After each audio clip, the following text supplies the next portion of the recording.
Bugun men eng ko'p berilayotgan savolga aniq javob beraman. Qo'shimcha to'lovni kim aniq oladi? Asosiy toifa kim umid qilishi mumkin? Kim esa vaqtini bekorga sarflamasligi kerak? Bu ma'lumot juda muhim, chunki u pensiya, nafaqa, ijtimoiy yordam, ish haq ustamasi yoki davlat tomonidan beriladigan boshqa qo'shimcha mablag'ga da'vo qilayotgan deyarli hammaning cho'ntagiga bevosita ta'sir qiladi. Birgina noto'g'ri tushuncha sabab odam oylar davomida yuradi. Hujjat yig'adi, lekin oxirida rad javobini oladi. Yoki aksincha pul olish huquqi bo'lsa ham bilmagani uchun murojaat qilmay yuradi. Shuning uchun hozirroq kanalga obuna bo'ling, videoga like bosing va oxirigacha diqqat bilan eshiting. Men buni mutaxassis sifatida oddiy tilda tushuntiraman.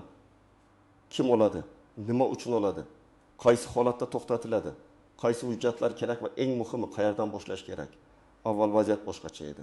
Odamlar qo'shimcha to'lov deganda ko'pincha hammaga beriladigan pul deb o'ylardi. Kimdir qo'shnisidan eshitardi, kimdir ijtimoiy tarmoqlarda ko'rardi, kimdir mahalladan eshitib qolardi. Natijada odamda shunday tasavvur paydo bo'lardi. Demak, men ham ariza bersam menga ham pul chiqadi. Lekin amalda qo'shimcha to'lov hech qachon shunchaki xohishga qarab berilmaydi.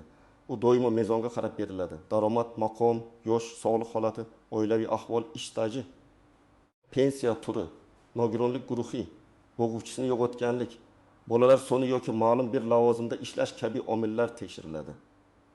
Hozir esa eng katta o'zgarish shuki, ko'p ma'lumotlar elektron bazalar orqali tekshiriladi. Ya'ni odam faqat og'zaki aytganiga qarab to'lov berilmaydi. Pasport ma'lumotlari, JSH, pensiya yoki nafaqa holati, ish joyi, soliq tushumlari, bankdagi rasmiy daromadlar, nogironlik ma'lumotlari, oila tarkibi, kadastr yoki avtomobil kabi mulklar bo'yicha ma'lumotlar ko'rilishi mumkin. Shu sababli mening daromadim yo'q deyishning o'zi yetarli emas. Tizimda daromad ko'rinsa, ariza rad etilishi yoki qo'shimcha tekshiruvga yuborilishi mumkin. Men buni juda aniq aytaman. Qo'shimcha to'lovning asosiy oluvchilari odatda himoyaga muhtoj, daromadi yetarli bo'lmagan yoki qonunda alohida maqom bilan belgilangan shaxslardir. Ya'ni davlat bunday to'lovni birinchi navbatda eng ehtiyojmand, eng zaif yoki alohida kafolat berilgan guruhlarga yo'naltiradi. Birinchi katta toifa pensiya yoki nafaqa miqdori belgilangan minimal darajadan past bo'lgan fuqarolar. Masalan, keksa yoshdagi odamning pensiyasi kundalik yashash uchun yetarli darajadan past bo'lsa, ayrim holatlarda unga qo'shimcha to'lov hisoblanishi mumkin. Bu yerda asosiy savol: odam pensiya oladimi? Pensiya miqdori qancha? Boshqa rasmiy daromadi bormi? Oilaviy holati qanday? Masalan, shartli misol sifatida olaylik. Bir pensioner oyiga 250 ming so'm pensiya oladi, boshqa rasmiy daromadi yo'q, yolg'iz yashaydi. Nogironlik yoki parvarishga muhtojlik holati ham bor. Bunday odam qo'shimcha to'lovga da'vogar bo'lishi ehtimoli yuqori. Lekin xuddi shu yoshdagi boshqa pensioner 2 million 800 ming so'm pensiya olsa, yana ijara daromadi yoki ishlayotgan farzandlar bilan bir xo'jalikda yashasa, uning holati boshqacha baholanadi. Ikkinchi toifa nogironligi bo'lgan shaxslar. Bu yerda ham hamma bir xil emas. Nogironlik guruhi, mehnatga layoqat darajasi, doimiy parvarishga muhtojlik, yosh, nafaqa miqdori va boshqa daromadlar hisobga olinadi. Masalan, birinchi guruh nogironligi bo'lgan fuqaro doimiy parvarishga muhtoj bo'lsa, unga beriladigan asosiy nafaqadan tashqari parvarish, ijtimoiy yordam yoki boshqa turdagi qo'shimcha to'lov masalasi ko'rib chiqilishi mumkin.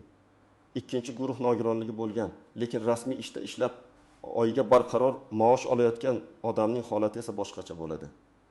Bu yerda menda nogironlik bor degan bitta fakt yetarli bo'lmasligi mumkin. Chunki qo'shimcha to'lovning turi aynan qaysi mezonga bog'langanini ko'rish kerak. Uchinchi toifa boquvchisini yo'qotgan oilalar. Bu juda nozik masala. Oilada asosiy daromad keltiruvchi shaxs vafot etgan bo'lsa, voyaga yetmagan farzandlar, mehnatga layoqatsiz turmush o'rtog'i yoki qaramog'ida bo'lgan ota-onalar boquvchisini yo'qotganlik nafaqasi yoki pensiyasiga ega bo'lishi mumkin.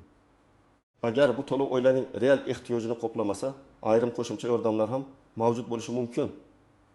Masalan, ona 2 nafar farzandi bilan qolgan, bolalarning biri 7 yoshda, biri 1 yoshda, onaning rasmiy ish joyi yo'q. Bunday oilada nafaqat boquvchisini yo'qotganlik to'lovi, balki bolalar nafaqasi, moddiy yordam yoki mahalla orqali ijtimoiy ko'mak masalasi ham ko'rib chiqilishi mumkin. Lekin agar oila nomida bir nechta avtomobil, katta daromad keltiruvchi biznes yoki yuqori rasmiy daromad bo'lsa, ehtiyoj darajasi boshqacha baholanadi. 4-toifa kam ta'minlangan oilalar, Bu qo'shimcha to'lovlar ichida eng ko'p uchraydigan yo'nalishlardan biri. Lekin aynan shu yerda eng ko'p xatolik bo'ladi. Odam mening qo'limda pul yo'q deydi.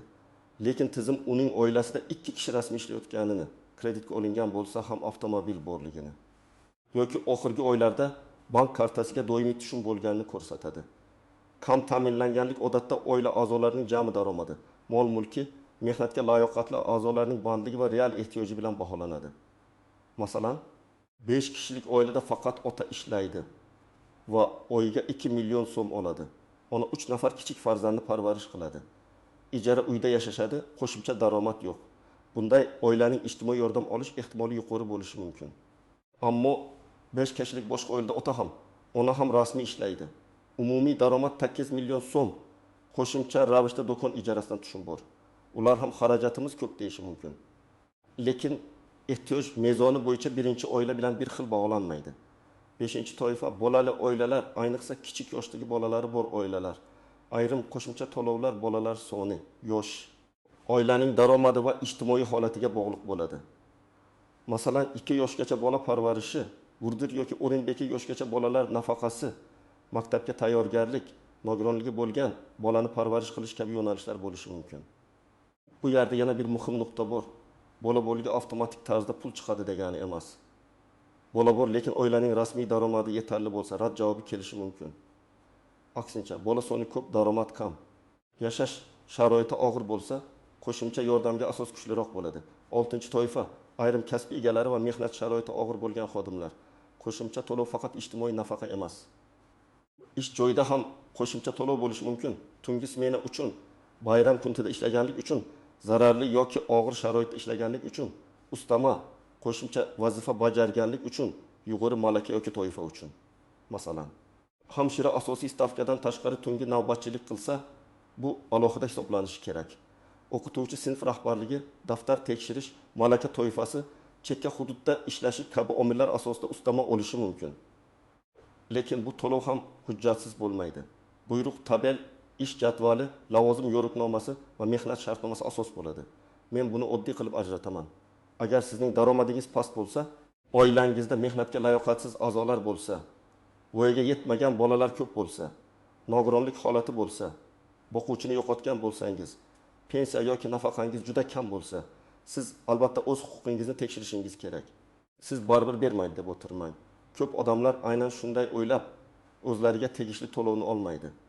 Agar sizda rasmiy daromad yuqori bo'lsa, mulkingiz ko'p bo'lsa, oilada bir nechta daromad manbai bo'lsa, lekin shunchaki hamma olayapti, men ham olay deb murojaat qilmoqchi bo'lsangiz, unda rad javobiga tayyor bo'ling.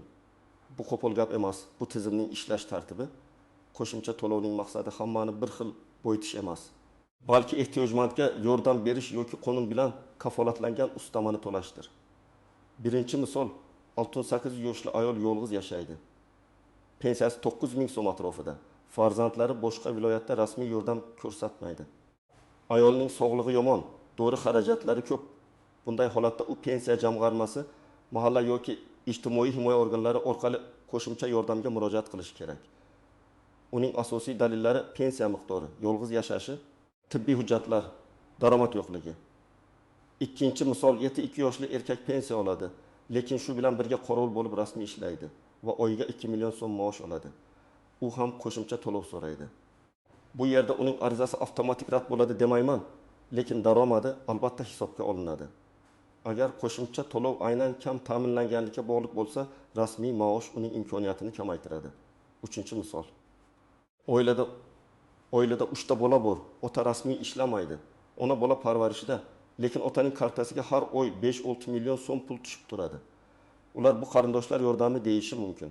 Lekin tizim buni doimiy tushum sifatida ko'rib, qo'shimcha tekshiruv so'rashi mumkin. Shu sababli odamlar bank kartasidagi har bir katta tushum ham savol tug'dirishini tushunishi kerak. 4-misol, xodim ish joyida 2 kishining vazifasini bajaryapti, lekin unga qo'shimcha pul to'lanmayapti. U rahbar keyin beramiz degani uchun indamay yuribdi. Bunday holatda xodim avvalo yozma buyruq bor yo'qligini tekshirishi kerak. Agar unga qo'shimcha vazifa rasmiy yuklatilgan bo'lsa, mehnat shartnomasi yoki buyruqda bu ko'rsatilgan bo'lishi kerak. Og'zaki topshiriq uchun keyin haq talab qilish qiyinlashadi. Shuning uchun ish joyidagi qo'shimcha to'lovlarda asosiy himoya vositasi hujjatdir. Eng katta tuzoq. Qo'shnim oldi, demak men ham olaman degan fikr. Qo'shningiz bilan sizning holatingiz tashqaridan bir xil ko'rinishi mumkin, lekin tizim ichida farq katta bo'ladi. Uning oilasida daromad yo'q, sizda rasmiy daromad bor. Uning farzandi nogiron, sizda bunday holat yo'q. U ijara uyda yashaydi, sizda uy bor. Shuning uchun hech qachon boshqa odamga qarab xulosa qilmang. Ikkinchi nozik jihat vaqt. Ba'zi to'lovlar ariza bergan kundan boshlab hisoblanadi. Ba'zilari huquq paydo bo'lgan kundan hisoblanadi, ba'zilarida esa o'tgan davr uchun to'liq to'lanmasligi mumkin. Masalan, siz 3 oy oldin huquqqa ega bo'lgansiz, lekin bugun murojaat qildingiz. Har doim ham 3 oy uchun pulni qaytarib olavermaysiz. Shuning uchun kechiktirmaslik kerak. Uchinchi nozik jihat, hujjatdagi xato. Ism sharifdagi bitta harf, JSShirdagi noto'g'ri raqam, manzil mos kelmasligi, oila tarkibi bazada yangilanmaganligi arizani cho'zib yuboradi. Masalan, bola boshqa manzilda ro'yxatda turgan bo'lsa, tizim uni oilangiz tarkibida ko'rmasligi mumkin. Yoki nikoh, ajrim, vafot, vasiylik kabi holatlar bazalarda yangilanmagan bo'lsa, qo'shimcha hujjat so'raladi. 4-nozik jihat norasmiy ish. Ko'p odam men rasmiy ishlamayman deydi. Lekin amalda doimiy daromad oladi. Bu bir tomondan ijtimoiy yordam olishda muammo tug'diradi. Ikkinchi tomondan kelajakda pensiya stajiga ham zarar. Norasmiy daromad bugun vaqtincha qulay ko'rinadi. Lekin ertaga pensiya, nafaqa kredit, subsidiya, ijtimoiy yordam masalasida savollar tug'diradi. 5-nozik jihat to'lovning muddati. Ba'zi qo'shimcha to'lovlar doimiy emas. Masalan, bola ma'lum yoshga yetguncha, nogironlik muddati tugaguncha, daromad holati o'zgarguncha, ishdagi qo'shimcha vazifa davom etguncha to'lanadi. Agar bola belgilangan yoshdan o'tsa, nogironlik qayta tasdiqlanmasa, xodim qo'shimcha vazifadan ozod qilinsa yoki oila daromadi oshsa, to'lov to'xtatilishi mumkin. Buni oldindan bilish kerak. Aks holda odam nega pulim kesildi deb hayron qoladi. Endi men sizga aniq qadamlarni aytaman. Birinchi qadam qaysi turdagi qo'shimcha to'lov haqida gap ketayotganini aniqlang. Bu pensiyaga qo'shimcha to'lovmi? Bolalar nafaqasimi? Kam ta'minlanganlik bo'yicha yordammi? Nogironlik bilan bog'liq to'lovmi? Boquvchisini yo'qotganlik to'lovmi yoki ish joyidagi ustamami? To'lov turi aniqlanmasa, to'g'ri idoraga ham bora olmaysiz. Ikkinchi qadam. Hujjatlaringizni tayyorlang. Odatda pasport yoki ID karta, JSHIR, bank karta rekvizitlari, pensiya yoki nafaqa hujjati, nogironlik ma'lumotnomasi, bolalarning tug'ilganlik guvohnomasi, nikoh yoki ajrim hujjati. Boquvchi vafot etgan bo'lsa, o'lim guvohnomasi, oila tarkibi bo'yicha ma'lumot, daromad haqidagi ma'lumotlar, tibbiy xulosalar kerak bo'lishi mumkin. Ish joyidagi qo'shimcha to'lov uchun esa mehnat shartnomasi, lavozim yo'riqnomasi, buyruq, tabel, smena jadvali, bajarilgan ishlar bo'yicha dalillar kerak. 3-qadam, murojaatni og'zaki emas yozma qiling. Mahallaga borsangiz ham, pensiya bo'limiga borsangiz ham, ish beruvchiga murojaat qilsangiz ham, ariza yozing va ro'yxatdan o'tkazing. Arizada shunday mazmun bo'lishi kerak. Mening holatimni ko'rib chiqib, qonunchilikda belgilangan qo'shimcha to'lov yoki ijtimoiy yordam tayinlash masalasini ko'rib berishingizni so'rayman. Agar ish joyi bo'lsa, menga yuklatilgan qo'shimcha vazifa, tungi ish, bayram kunidagi ish yoki zararli mehnat sharoiti uchun tegishli qo'shimcha haq hisoblanishini so'rayman deb yoziladi. 4-qadam, qayerga murojaat qilishni biling. Pensiya va nafaqa bo'yicha pensiya jamg'armasi bo'limlariga, ijtimoiy yordam va kam ta'minlanganlik bo'yicha mahalla va ijtimoiy himoya organlariga, bolalar nafaqasi bo'yicha tegishli davlat xizmatlari yoki elektron portalga, ish haqi ustamasi bo'yicha avvalo ish beruvchining buxgalteriyasi va kadrlar bo'limiga murojaat qilinadi. Agar javob berilmasa yoki noto'g'ri hisoblangan deb hisoblasangiz, yuqori tashkilotga, mehnat inspeksiyasiga yoki sudga murojaat qilish huquqingiz bor. 5-qadam, rad javobini ham talab qiling.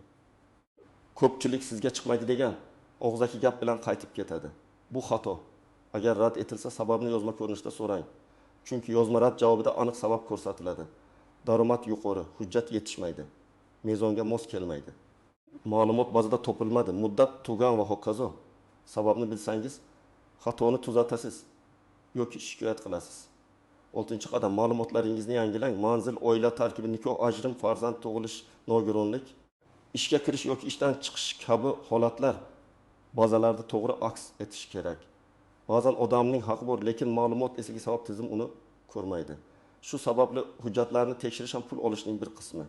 Demak, qo'shimcha to'lovni aniq oladigan asosiy toifa bu ehtiyojmand, daromadi past, ijtimoiy himoyaga muhtoj yoki qonun bilan alohida maqom berilgan fuqarolardir. Pensiyasi kam bo'lganlar, nogironligi bo'lganlar, boquvchisini yo'qotgan oilalar, kam ta'minlangan oilalar, bolali oilalar va ayrim mehnat sharoitida ishlayotgan xodimlar eng ko'p uchraydigan toifalardir. Lekin har bir holatda hujjat, daromad, maqom va muddat tekshiriladi. Men sizga tavsiyamni yana bir bor aytaman. O'z holatingizni taxmin bilan emas, hujjat bilan tekshiring.